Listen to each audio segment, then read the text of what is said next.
Des nouveaux bureaux, de futurs logements, la réhabilitation du quartier de la Part-Dieu prend forme. Le chantier est gigantesque.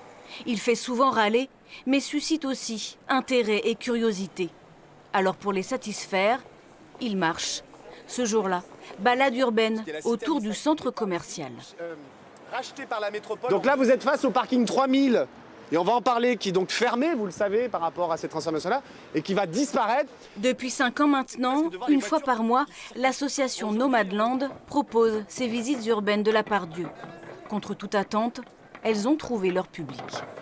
On pensait que ça allait démarrer très lentement et que le public allait se construire doucement. Et en fait, on s'est rendu compte que les gens étaient très intéressés par ce projet-là, très surpris et surtout avaient envie de comprendre ce qui se passait.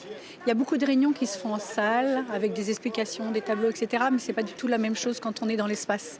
Et bien souvent, on a des réflexions en disant « Ah oui, d'accord, là je comprends beaucoup mieux ». Pourquoi vous êtes venu faire cette visite ?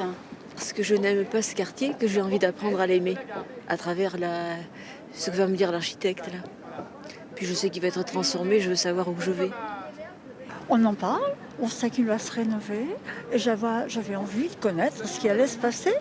Parce que j'ai vécu ici pendant 20 ans, en travaillant ici pendant 20 ans, et je suis extraordinairement surprise.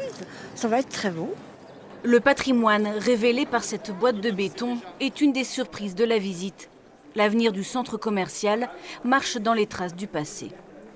Quand on regarde ces façades qui ont été travaillées par Régis Zeller dans les années 70, ici, il y a bien cette idée du tissage, de la trame. On est vraiment dans un travail très soigné de béton qui va être remis en valeur aujourd'hui par la blancheur, ce qui va faire beaucoup de bien.